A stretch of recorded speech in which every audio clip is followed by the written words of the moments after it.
pleasure getting to hear you. Can you give us your name, sir? Can you give us your name? Wilford Morris. How old are you? 86. How long you been teaching? 47 years. They been good years? Well, when I started in 1921 teaching, there were no high schools. Murphy College is the only thing in this county in still high. So the old big boys in the country, they all went till it's 21 years old, and then you cut them off. Cut them off, huh? You stopped them. And about half of them went to school. They didn't come to learn nothing. They just come to raise king. How'd you deal with them? When I looked at you, you'd think how I deal with you. Tell us about the first school you ever taught in. Okay. 1921, Greenbrier. Greenbrier was the largest rural section in Sevier County at that time outside of Sevierville. It was larger than Gatlinburg, and Pigeon Forge weren't even on the map. They had 8-teacher school up there.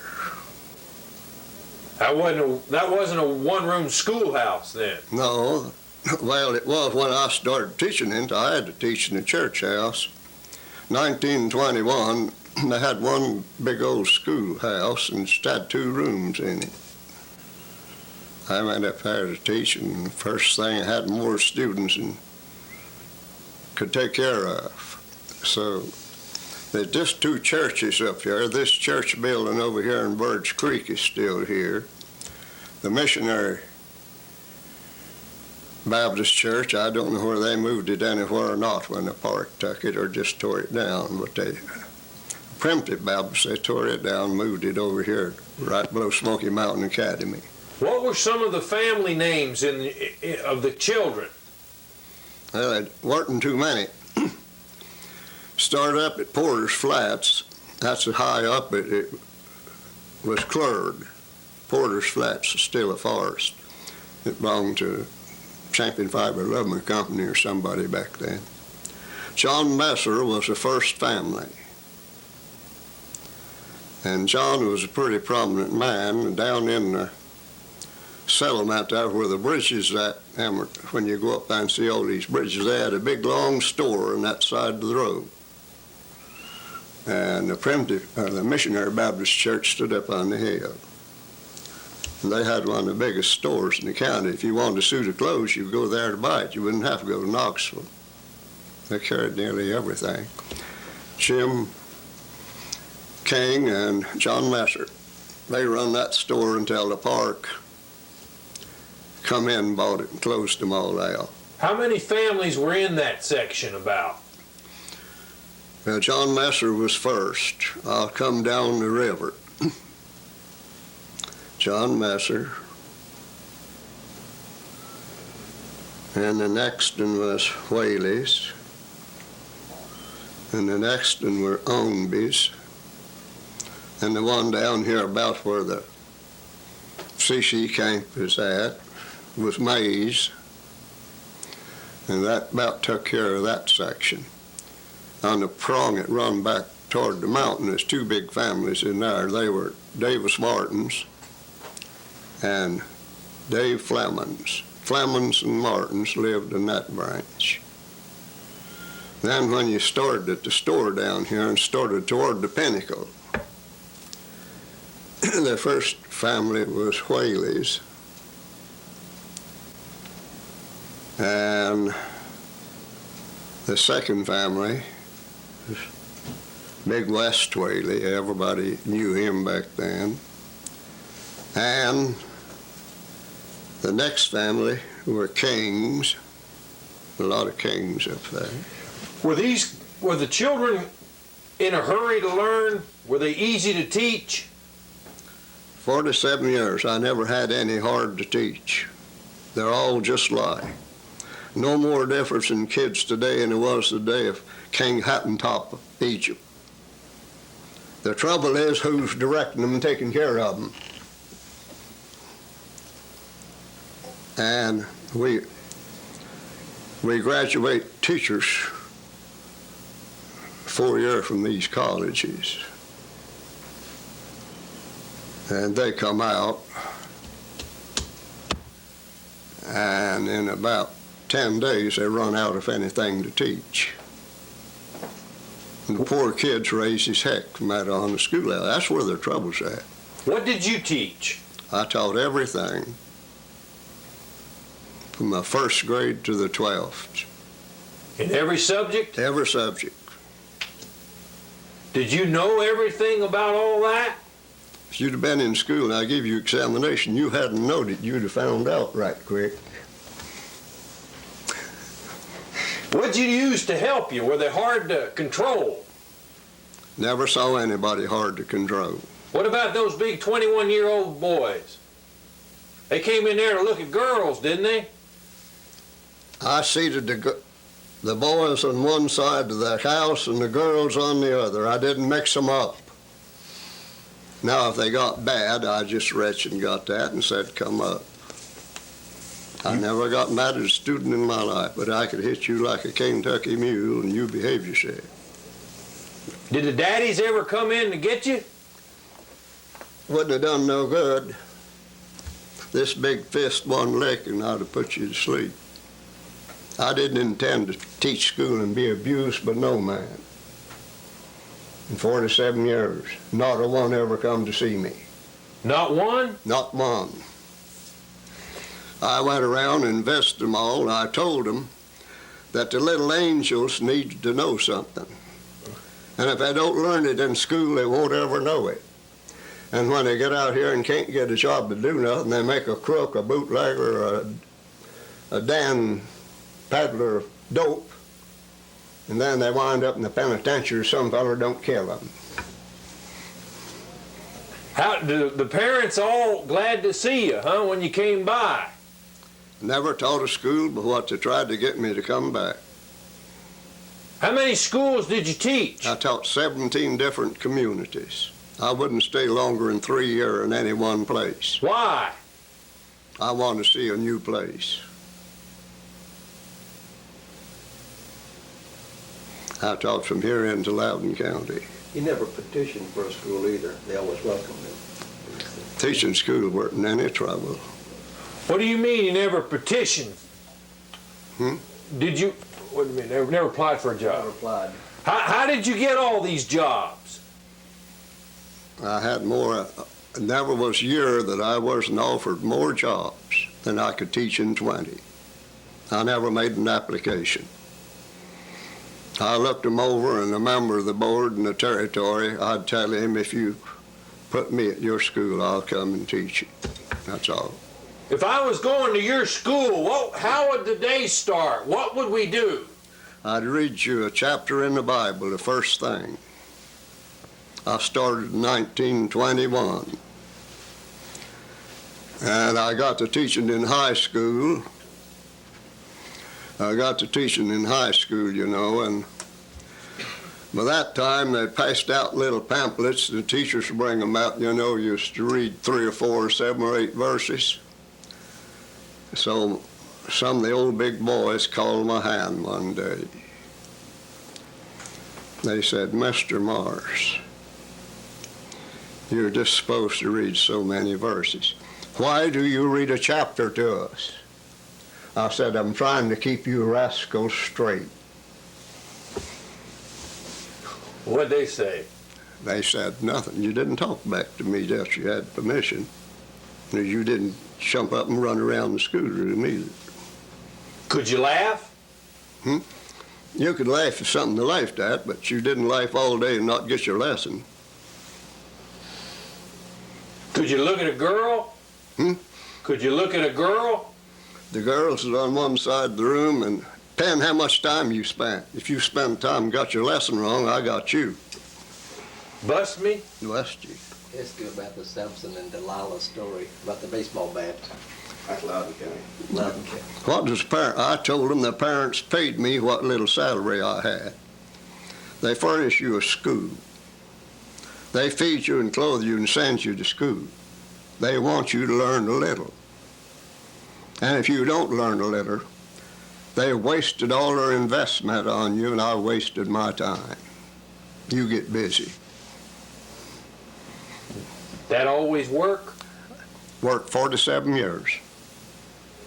All right, I mean, after we've had the Bible, what do we do then? I started classes. I taught 28 classes a day. I started classes. Each one knew when his class come. I had his schedule on the wall. 8 different grades and 8 different grades. 20, 30 children? Oh, I had 75 and 80, 90 sometimes. How did you keep all that straight? Well, no trouble. I make you out schedules here, and all your classes come down that schedule. That schedule's it. I taught them every day. I talked to a girl over here in Western 2 or 3 years ago. I asked her a little question. She's talking about science. And I asked her the most simple thing in it. She didn't know it. I said, you graduated from high school. What did they teach you? She said, Mr. Morris, they didn't teach us nothing much. I said, they sure didn't. I had a senior, a graduate, come up 3 years ago after graduating over here. As she got a job in Gatlinburg, come over one day, begging me to show him how to write a check. If you think anything was taught in the 12 years, darn teachers is trouble. They're my buddies, but I don't care to say what's what. Maybe they don't know anything to teach, and they can't help that if they didn't learn it. Information don't grow in your head like moss on a turtle's back. If you don't put anything up there, you get awful little out. Did you love those children? Yes, and they love me. I've had some. My wife's in a nursing home. I had 2 or 3 come in. I had to come in and run hug my leg after all these years. Right in front of their man and everybody else. Did the big boys ever give you trouble? No, sir. Did they like you? Were they a lot of help? You had to use them, didn't you? Did they help with the work that needed to be done? How did you use and control all that energy? I taught from 8 till 4. I had small recesses and short dinners. They didn't have much time. They played basketball. I built basketball courts all over this county. They played softball. And I've had a few schools play baseball. Baseball's not a good thing in the school. Hit a kid that had a baseball and knock his brains out. It's Samson and Delilah? Was there a story about? Ask you about Loudon. Samson. About Loudon County. Oh, Loudon. Speaking. I didn't go to Loudon to teach school. I went to Loudon. I was hired as stockkeeper by Charles Bacon, head of all these hosier mills in Loudon and Lenore City. He had to have a stockkeeper, and he had about 52 different types of hose. And you had to know at the end of the day how much come in from every finishing department, and it's all numbered. I can't remember 125 is pure silk hose. I don't remember the other numbers. Been too many years.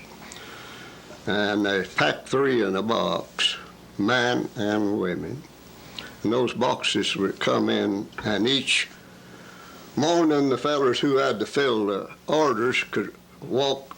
I organized it. They could walk down the line and look and see every box of a certain number. If they wanted 125, there's so many. I had them all separated, had them labeled. They never had that, you know, and you could tell in a few minutes how big an order you could fill or how smaller one. And you had to keep that each day.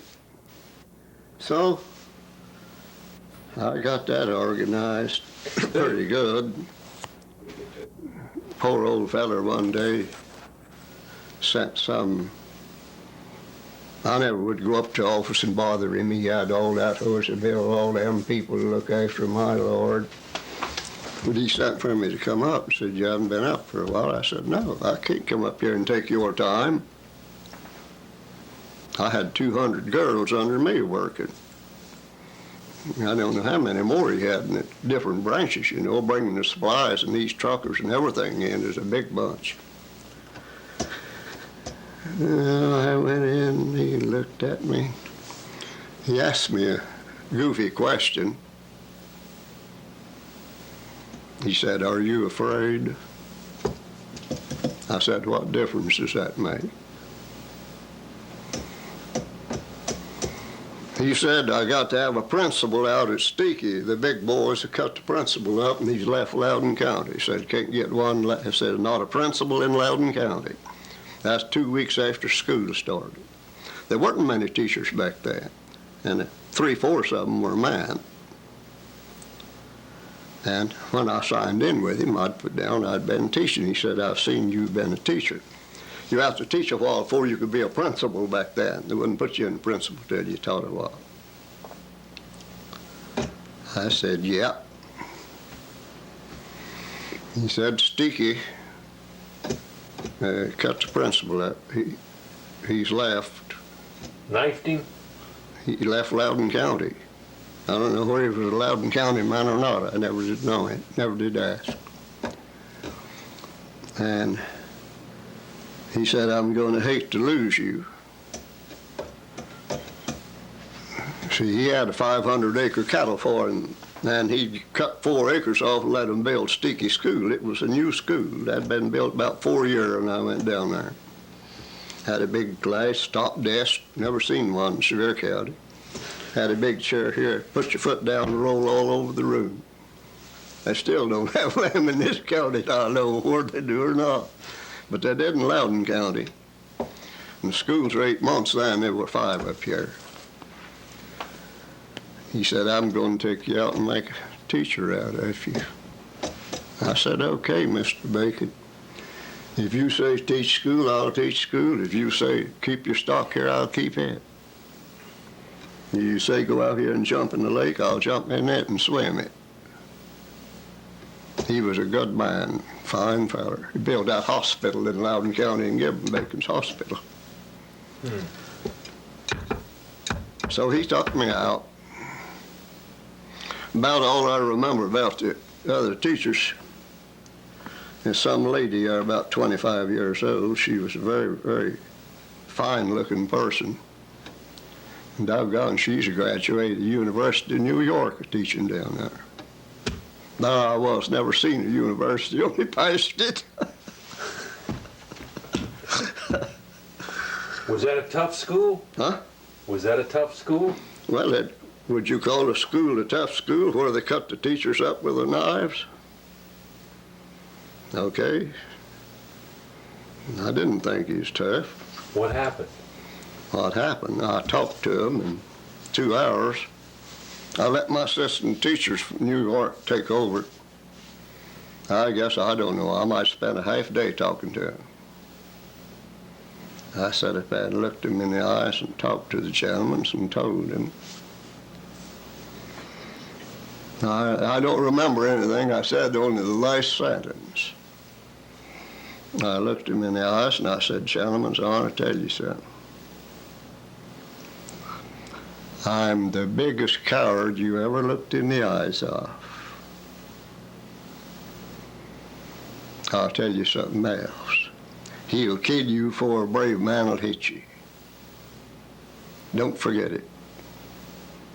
Of course, I was wearing a gun and the shirt, you could see it. I taught several places I wore a gun. They wasn't going to come in. I wasn't going to work and teach school. Nobody's coming in and beat me up. Nobody ever came. You carried a gun in school? You're doggone tootin'. I'd carry one yet. Look at this.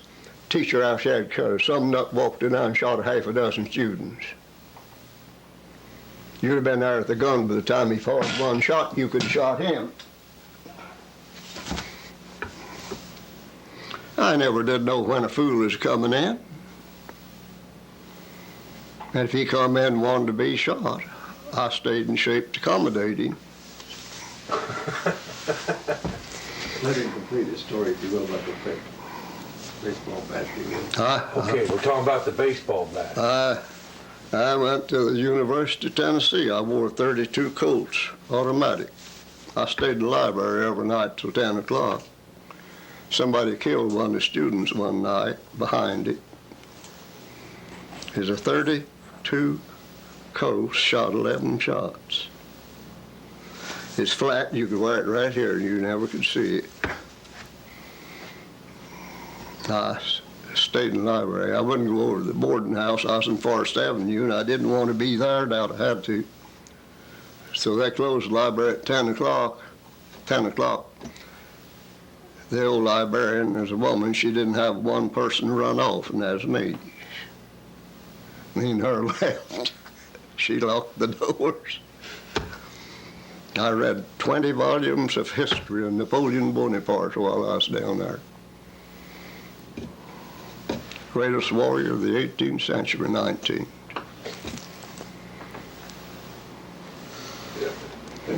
Get back to the mountain. So, when you were at Steaky, That's S-T-W-K-W. The county's built a big fund, they're building a big annex to it. It's about 3 miles from Loudon. Was then, I guess Loudon nearly goes out to it now. I haven't never been back. what do you say? No, they're county appropriating money. They're building a big school. I'd love to see it, but I don't guess they ever will. Yeah. We better Dad? take it. Wait, don't ask him yet. I was going to tell him what day. No. Ready? You don't want to take this down, you know. Jones's Cove was a tough place. It joins Cosby, just a mile. Well, they had a turbo school there that ever I taught or ever did see. They put me in principal. I buckled the gun back on. These fellers from Cosby would run in there about 12 o'clock, you know, and they'd have liquor and them old big boys. See, I had 520 students. Them old big boys would run off down the creek with them, and they'd drink their liquor, and they'd been doing that for 10 years with the feller who'd been principal 10 years there. Well, I taught about 2 weeks, and one day an old car pulled up about 25 yards of my car, parked. 3 nuts got out and come in the schoolroom, and I had every desk full. I had to double desk and give them a seat. And the windows just about that high from the ground. You could step out the window of the schoolhouse. They sat there. 12 o'clock, I just paid no attention to them. After dinner, they still sitting there when I got ready to leave. I had to sweep and clean up the schoolhouse. I said to myself, they're wanting trouble. I unbuttoned my shirt and placed the gun right here. I got down there. They looked at me and they said, we've got trouble. I said, boys, who in the hell ain't got trouble? What's yours? We've been sitting here all day with the flat tar. I said, is that all wrong with you? I know they wasn't. I laid the law down my boys. That bunch come and called, you don't go nowhere with them. Don't you leave this 4-acre school ground, I'll can ye. So I looked in my old car. I'd traded cars, and I had 2 or 3 pumps, and I kept all of it. When I traded cars, I kept all the tubes. I opened it up, and I said, just sit still where you're at. They're smart, you know. They fooled you. You're not going to get behind me. I looked for a pump. I pitched them a pump, you know. Got them 2 or 3 patches, and I pitched that down to them, pitched them a box of glue. And I don't know whatever else they needed. And no, I said, you boys think you can fix that tar with all of that? Yeah. But they said, we're going to hate for you to have to stay here this much longer after school. I said, gentlemen, I'm not a staying. You get through, you pack that in the back end of your automobile and keep it. I'll give it to you. And I want you fellas to remember one thing.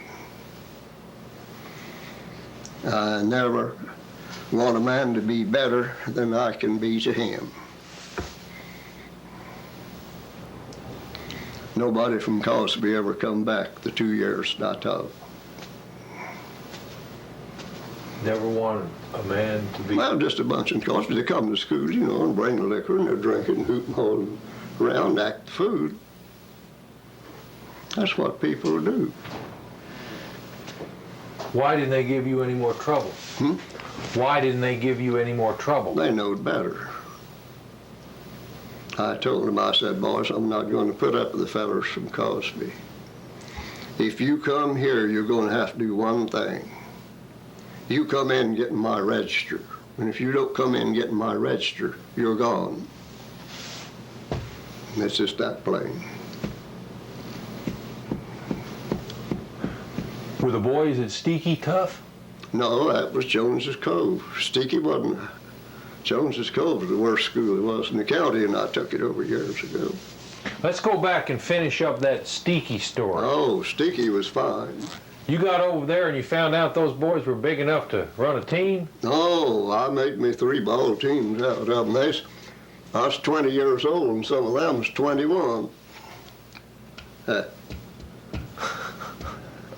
I was a good baseball pitcher. I could pitch one right across your nose. And they thought it was something. They had a teacher who could really pitch a baseball. And I throwed it close to their face a lot of times when they was a bat, and I never hit a man in my life. You can't control the ball. You don't need to be pitching. I see these professionals hit a man with a baseball. They ought to have $1,000 fine for a pitcher who would hit a player with a baseball. That'd put some control on their arms, or they'd quit. Yeah, I'd put that in a minute if I was running the baseball business. Was it all a question of discipline? Was it a question of discipline It first? sure was. I've seen poor old teachers run off from school and never come back. They'd go in and whoop the teacher and run him off. I know Laurel, they had a nice feller from Carson Newman's College teaching about 50 students in Laurel. I was over in the Rayfield place where they had that big orchard. Well, Haynes Whaley and 3 or 4 fellers, and them already married and families. And he was a Whaley, and he's from over here at Blow Pigeon Fords. Down where this big thing's built, I know where he used to live now, lived over there. And he's a good feller. He's Carson Newman, he was studying to be a preacher. They went in and beat him up and run him off, and he never did come back. Do you think it's a weakness of the teachers? Sampson would made a good teacher. With the jawbone of an ass, he slew 1,000 Philistines. He'd have been an expert. How are you going to teach when you can't control? What are you going to teach them when you can't control them? Nothing. They'll come out ignorant during the woodlouse. Be like this poor fellow graduated from Gatlinburg Pittman up here. He lives halfway between school and Gatlinburg. I'm not going to name him. I was a piddling around up home, and I picked up a virus 8 years ago, and my legs would like to kill me. Wasn't for that, I'd be okay, but I got it. When I changed old titles, and I wrote all kind of papers for people, legal papers, notary public. And I said, well, the poor old boy's been trading cars. I went down in the field to work. I had my old car. I put my seal in it. I put my papers all in the back seat. Somebody come along and wants something filled. I don't have to go to the house and get it. I just sit down in the field and fill it. And the fella come up to me and he said, Mr. Morris, what fooled me got his checkbook out. I knew nobody know me anything. He said, I want you to teach me how to write a check. And he just graduated a month before. Can you beat that? Do you have good memories of the Greenbrier Cove School? Oh, my memory never been nothing wrong with it. Was that a special school to you? Oh yeah, I love Greenbrier. 10 years later, the CC camp was up there, and the superintendent asked me, he said, the schools are all gone in Greenbrier, and the building's gone. There'll be one more school taught in Greenbrier. Do you want to go teach it? I said, Mr. Superintendent, yes. I'll teach the lesson. And I taught it in the old church house. Why did you want to teach that school? Oh, I love the place. I stayed 2 years. I first started teaching up there, you know, and they had, I started with Deborah Hicks and Charlie King, and both of them was foremost teachers in Sevier County at that time. I learned to teach 2 years. Only parent ever come see me, preacher. I diagrammed on the board and showed them what the earth was like, and the planets and the sun, and how you had winter and why you had summer, how the poor old North Pole leaned in here 23.5 degrees, about 700 miles, and the South Pole lead away from it, and you get summer and you get winter and you get all that in the two temperate zones. And I diagrammed that, and I told them it took the old Earth about a year to get around the sun, and seasons. I'd take a piece of chalk and diagram it all on the wall. Show them didn't have nothing on it, box of chalk and erasers. They sent you out there, that's all they give you, a bucket. You didn't have anything. So I told all of that and diagrammed it and showed them on the board. I didn't take a piece of chalk and a chain, diagram anything. So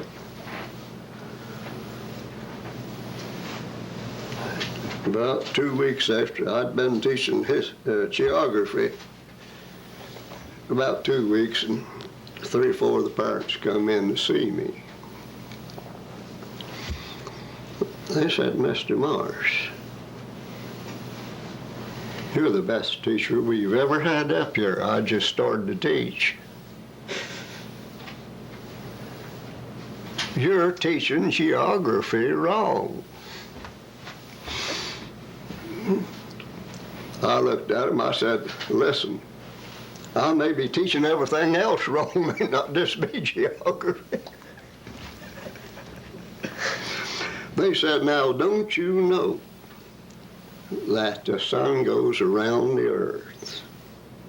Well, you never argue with people. I said, by God, as you may be right, it's a-going summers. And night and day, I tell you, they said, you're wrong in that. I said, you know what I'm going to do? I'll change all of that. I'll tell them, when night comes, the poor old sun crawls into a big groundhog hole, and he stays there the next morning, and he comes out at sunup.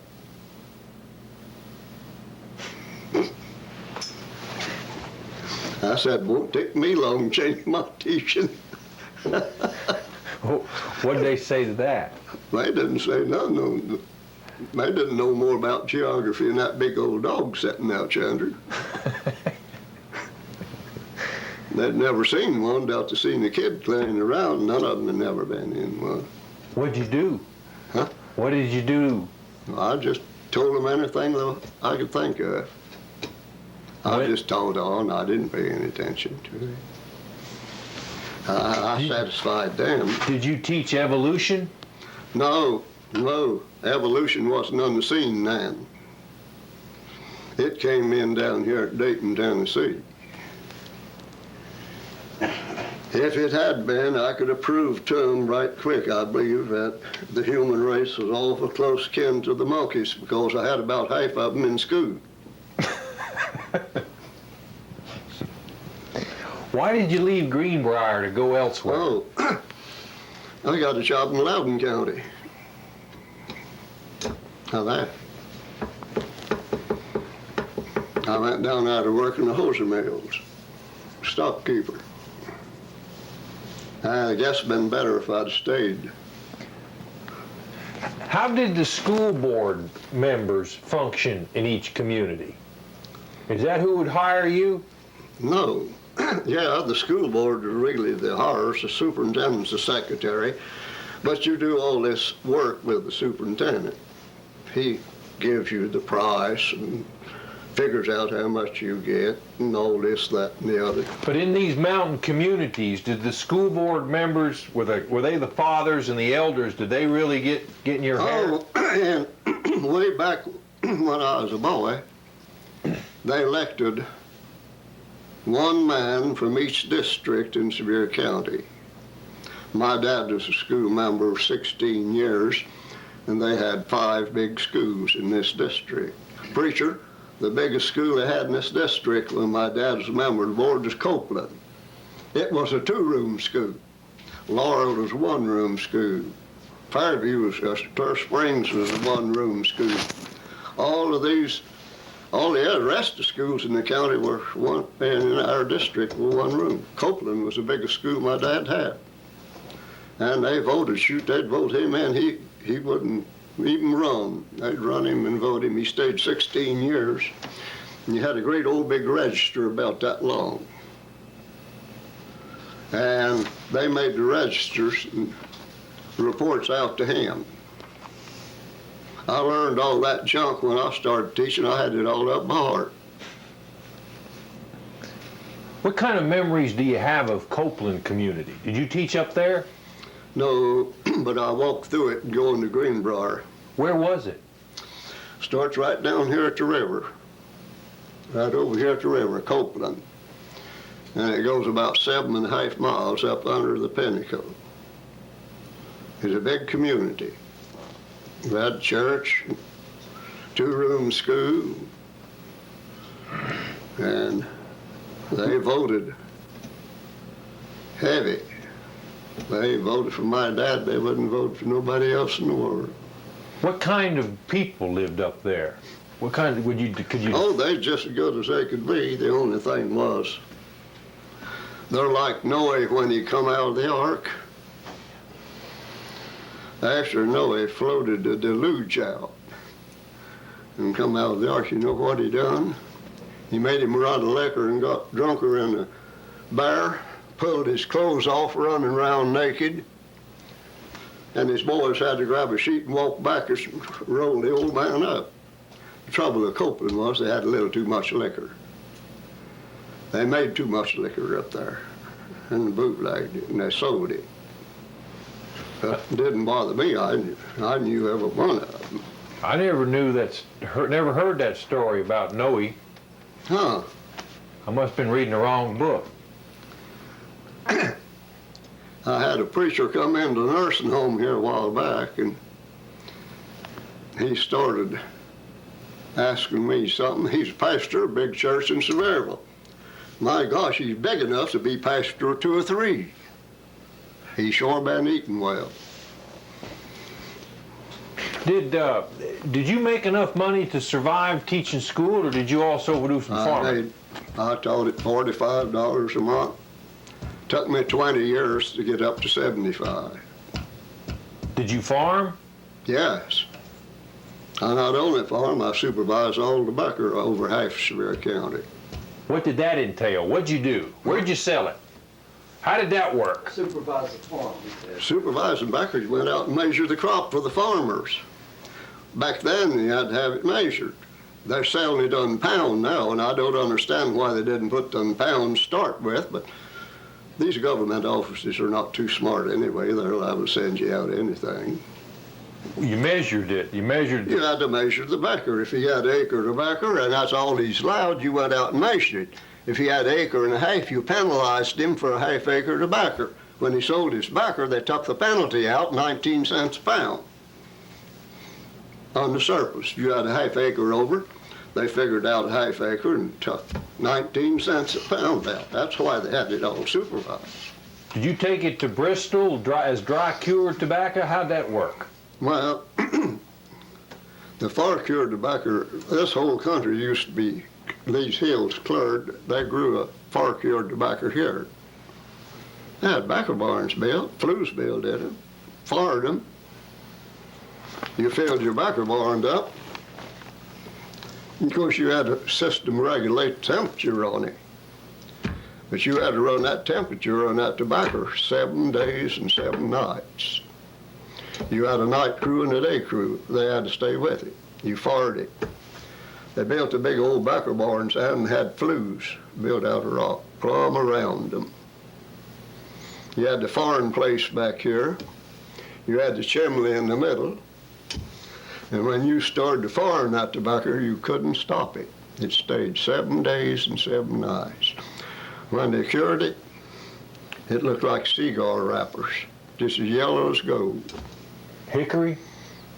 Was it like smoked meat? No, they used it as cigar wrappers.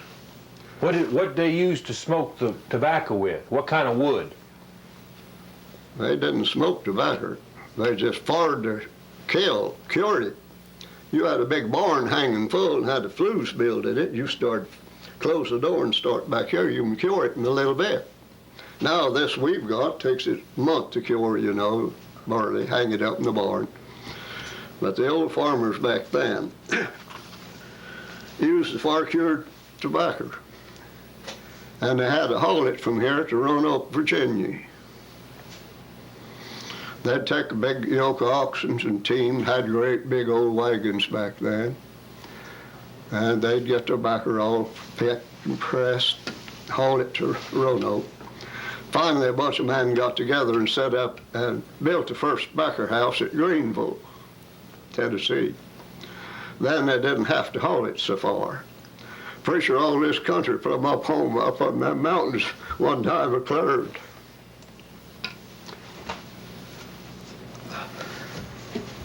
Every holler had tobacco in it, huh? Well, no, they didn't figure on the hollers too much. They figured on these hills, sunny. They got the sun and it cured tobacco and it cured rye. You got tobacco in a holler and it gets great big and sappy and green. It's hard to cure it anyway, but spotted, it'll work. I can show you this place all up through here. My grandfather had, I guess, 100 acres. Cleared that you could grow back around back them times. Amber Spain growed back for him up here 4 or 5 years.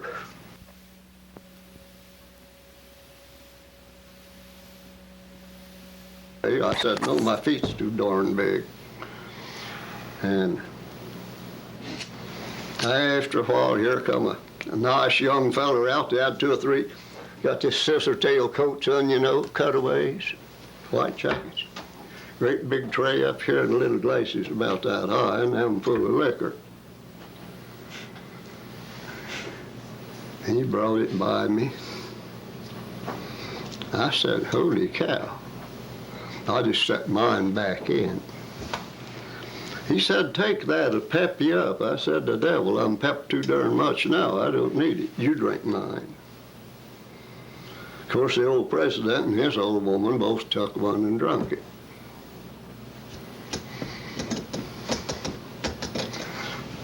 When they got gone, the old president said, I said, I'm not above taking a drink of liquor,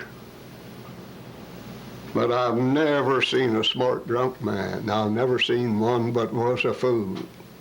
He kills himself, he kills somebody else. He does everything under the sun and makes a fool out of him. And I promised Mom when I left home, I never drank.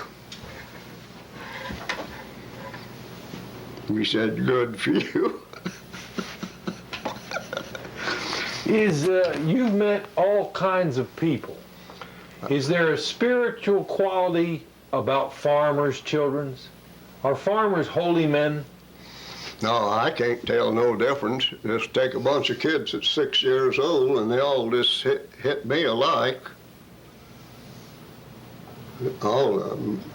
I never tell no difference. I've taught all over the country. A bunch of kids, just a bunch of kids. And half the parents don't teach them nothing no way.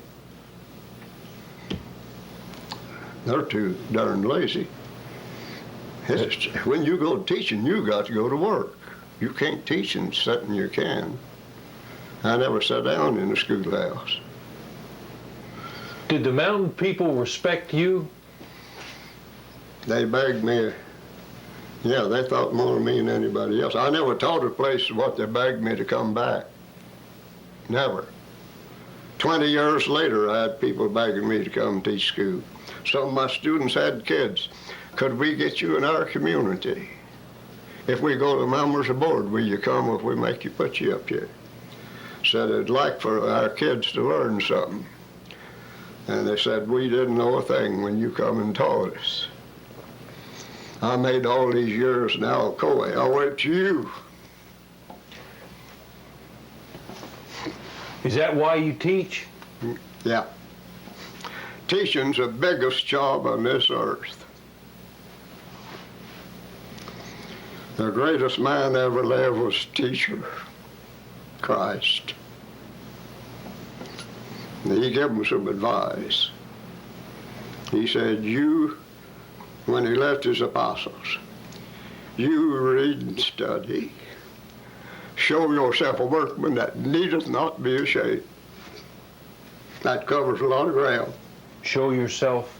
A workman that needeth not to be ashamed. If you out here done something ignorant and a nut and tear it all up, everybody passing rails at you in life say he started and he couldn't finish. That's why he gave him that. And St. Paul's one of the greatest men that ever lived. All the works he wrote them a prison in Rome. Let's talk about the markets. What? The markets. What kind of crops come out of these mountains? Well, you had a lot to do with burley tobacco and the farming and all that. Oh, yes.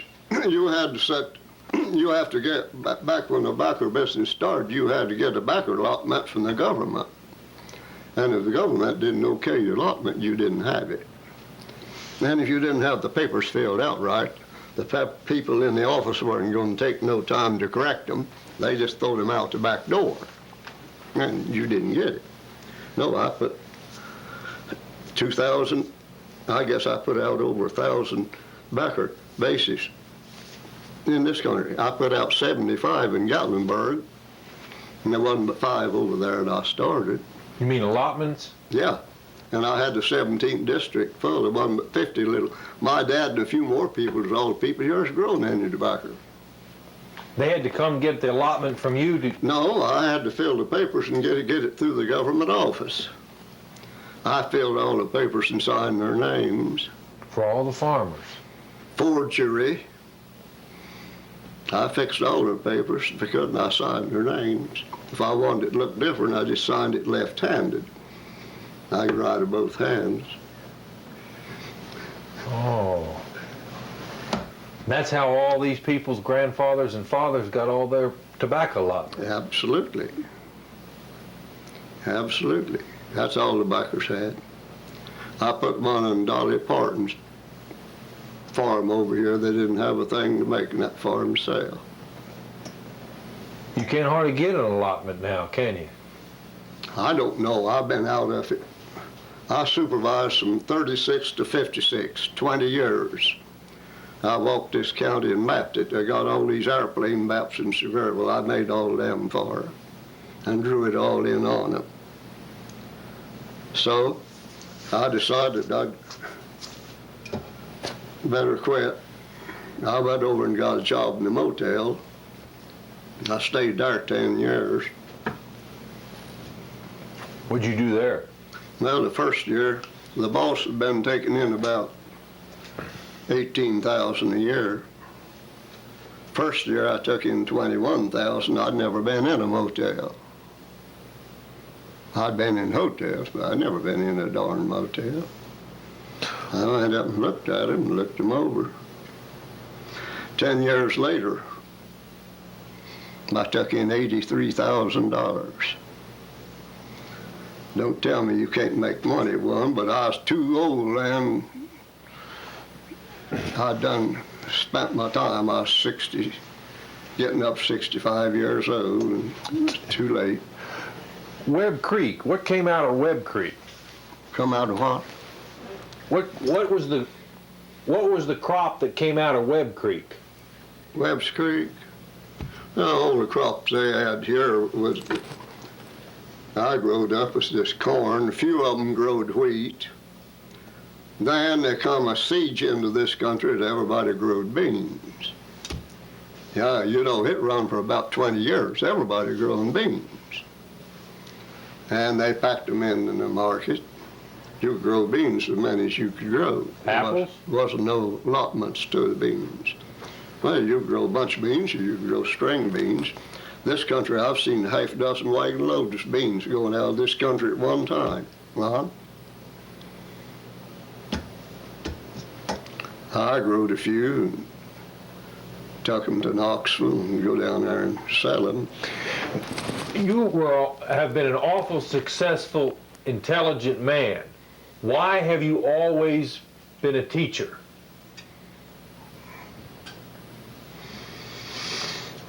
I don't know. My mom taught me all this stuff. She taught me to read out of a Bible and ABCs. I don't know. I was offered all kinds of jobs. TVA kept me on their list for 20 years. They offered me jobs everywhere from here to Muscle Shoals. And every time it'd be in the fall of the year I'd get them, I'd tell my school kids, they say, if you leave, we got nobody to teach. Do you ever regret not leaving? No. If you had $1 million and you're dead, what difference does it make? And if you got $1 million, you've got something else to worry about. David had it, Solomon had it. Solomon said, who knows? Whether the man come after you, going to be a fool or a wise man. Lots of times they turn out being a fool. So nothing to worry about. Just take care of yourself, huh? Oh yeah, heck, greed. I've been so mad at some people a few times that I dealt with were so greedy. And sometimes I talked a little too plain. And I said, I'm going to tell you something. If the devil ever has to enlarge hell, it'll be for greed.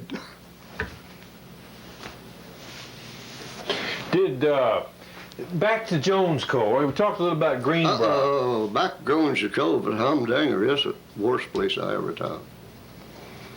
I schooled in the worst shape. Why, long? The teachers let the boys sit in time with books and unbutton their pants and flip their doodads out. Parents told me about it. Asked me if I could stop it. When I went to our principal, I said, yeah. I'll beat the pants off of them. They won't have to unbutton them. Did you whip a lot of tails at Jones I Cove? whipped about 6 and the rest of them 2 years no more. I've got one old girl that I got one old girl that never let her go to school none hardly, and I stopped and talked with him one day, and she's supposed to be in the 7th grade. And she was just as pale as a piece of paper over there. She had a heart trouble, and they were afraid to let her go to school or do anything. I begged them. I come by and I took her to school. I started her out and drilled her a little every day. I'd put the boys, I built 2 ball courts. I'd put the boys in one court and the girls in the other. Then I'd take her and I'd take a basketball practice. In 2 years, I had her where she could play basketball. She was really smart. I told her to join the Waves, and she joined the Waves. She spent 3 years in Constantinople, Turkey. She come back and told me all about it. And she said, you told me all about it in geography. And just like you said. You blowing cave. No, that's up Birch Cross Roads. Good. Midnight curfew. That was a Your great... midnight curfew up there? Huh? Midnight curfew? I don't know what they had up there. I went up there and they'd killed about it. Lethco's and, you know, old Squire Lethco's from that bunch up in there. They'd killed one another up there, burnt barns, burnt the schoolhouses. And they built a big new schoolhouse, Birch Cross Roads, and Buford Townsend, Judge Townsend, now he's a member of the board, and he represented the 1st and the 3rd districts, now about 2 of the biggest in the county.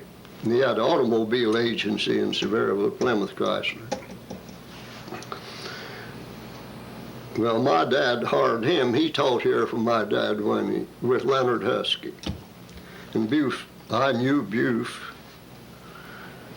He said, one day I was in there and he called me over. He said, you know something?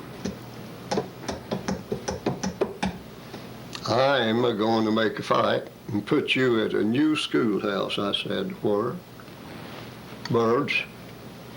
I said, Birds, where's that at? He said, right up English Mountain.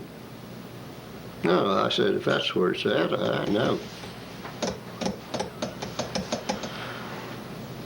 He said, I've studied every teacher in the county, and I can't figure one of them out that I can send up there. That new building won't be burnt in 10 days. He said, you was raised in the edge of Copeland, up and down it, and you know every angle. I'm sending you. I done knew all that shoot. What happened up there? I stayed 3 years. I wouldn't stay any longer. I never had a window broke. How'd you take over on that school? I just walked in and said, by golly, we're going to have school. Get in your seats and get your books. Just that plain. But there was always the boys that say, sure we are, teacher. I had boys that made liquor. They'd come in there, and then there'd be soup. You know, old mush to make it out of. Their pants would be dry here and just look like you rubbed flour on it.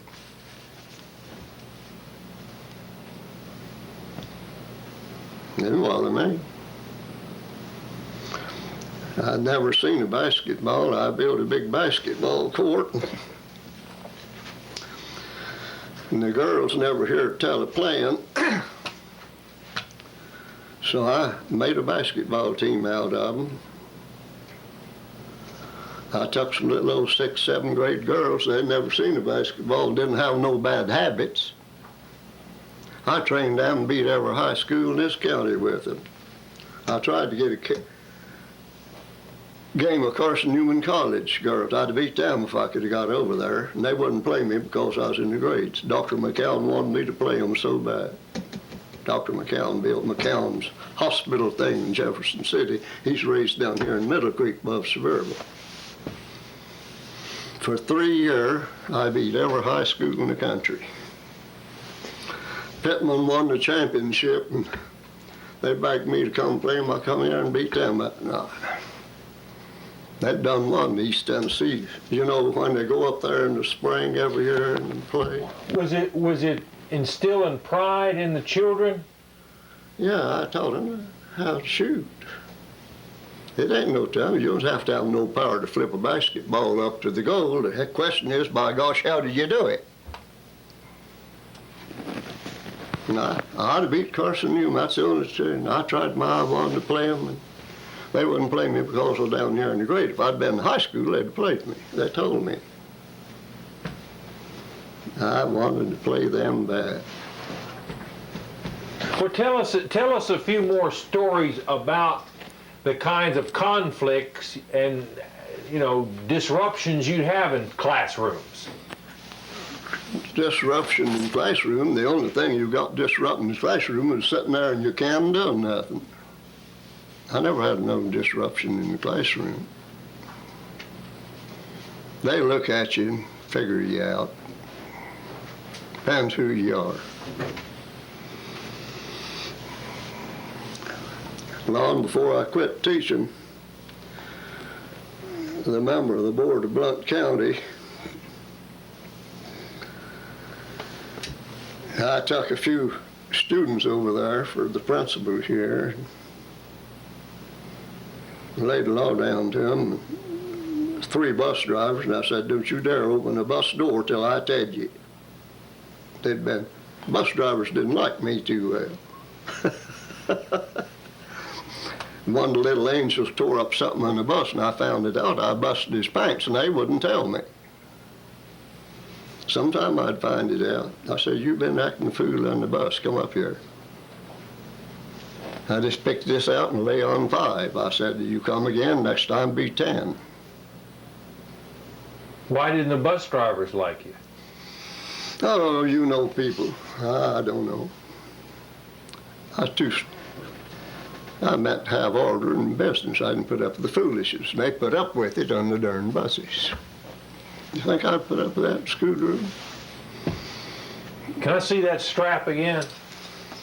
I didn't care if you was weighed. I've had fellas from Knoxville sent out to grade school to me. It weighed 180 pounds. They'd fit the teachers and been lauded and sent to reform school, and then I taught them. And they went through the grades and made good. What do you think? They don't let them bust the children anymore, do they? They told me that when I first started teaching. I didn't pay any attention to it. You in my class need busting, buddy. You young get busted. I'd teach you the same day as I ever did. Take me back. Take all these years off this old white head. I wouldn't have a bit of trouble teaching. Miss Doyle tried all her time to get me to come to Knoxville and teach school, and I wouldn't do it. I sent her some teachers. Mildred? It's bad enough to teach in Sevier County, let alone getting down here in your county. Come out a second, Dad. Brother Cardwell over there knows all these people. I sent all them to her, and I sent her a dozen women. Names? You sent me. She hired every one of them. She tried to hire me. Who are some of your students that have turned out to be teachers? Or who have done well? One time in a teacher's meeting, I sat there and counted 15 teachers that I'd taught.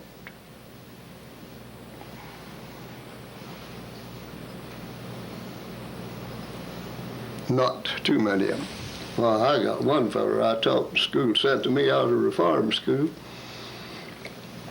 He's head of all the movie business of the South, from Texas to Virginia. Headquarters in Atlanta. He begs me to come to Atlanta. I can't go, too old. Oh, Lord. He spent 2 weeks and he come to school telling me how mean he was. He's bigger than I was, a whole lot.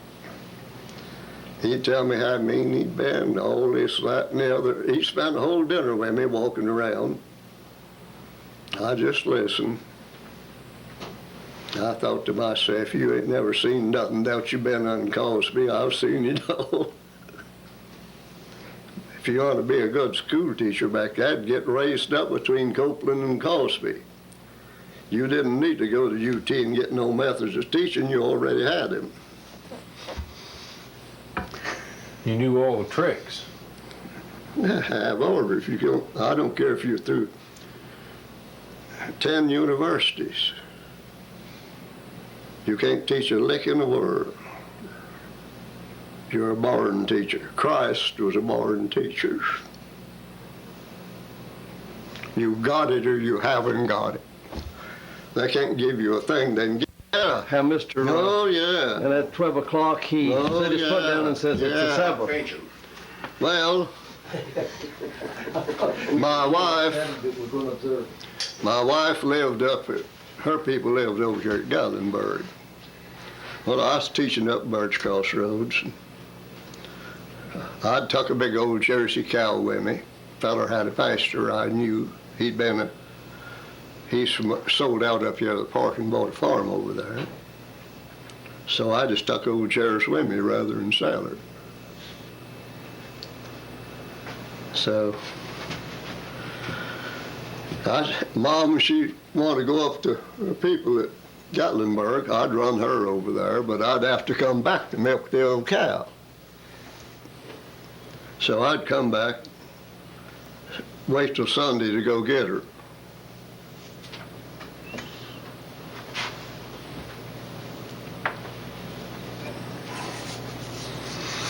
So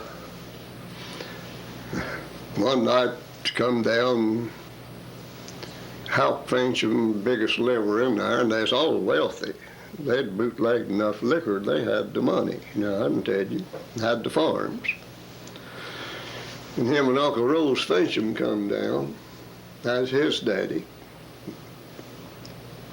And they said, I don't guess you attend a party.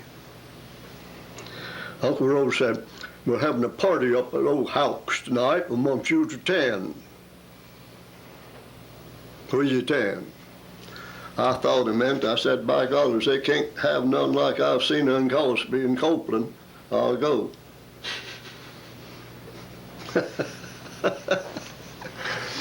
I went. All I did is sit down. They had 3 or 4. Had a little band from Jefferson City, about 4 or 5 in it, picked the guitar and bench or somebody. They knew them, you know. Yeah, they picked there till had a big old table set out and set a couple of fruit jars of liquor on. Anybody want to drink, just walk by the table and pour it down. You didn't have to be. Well, most of them would take a drink, and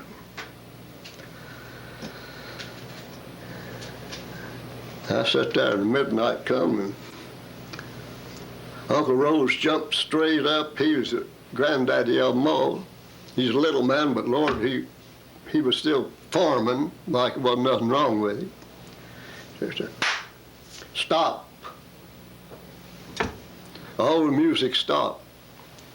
He said it stops at 12 o'clock in the morning Sunday. Saturday night, you know, and midnight, Sunday starts 12 o'clock. And I sat there and I said, by gollies, I've never been a party that ended like this and before. Oh, Lord. Well, I sat and studied. When they got through, they got up and said, our teachers are with us tonight. We want him to make a speech. Well, I hadn't thought about making a dad-burn speech at a party.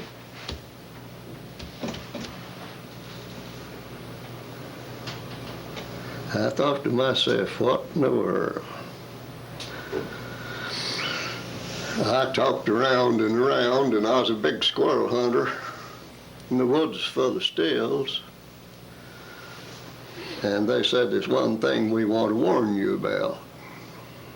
We don't want you to fall in one of our big bear bats and get drowned. We never could get another teacher like you. I said, you're entirely right. There ain't there nothing like me. I said it wouldn't do any good to have been two. Well, I said, I'll tell you what to do. I hunted them woods for 3 years. When you get in where all this bear's buried, God knows you can smell it. Just go around it. I went around and hunted. I guess I killed 200 squirrels up in that squirrel hunt. And they let me squirrel hunt all over them country. They own the land. Said, you just hunt. Old Dr. Lozier then's in Sevierville, you know. I'd go out Saturday morning and kill 5. I'd come in, dress 2 of them. The old lady didn't want to fool them more than 2, and I'd dress the other 3, and I'd take them down and slip them into old Dr. Lozier in his office. I used to take them to Dr. Yarberry, too. He liked them. Okay, that's good. Trouble you have with big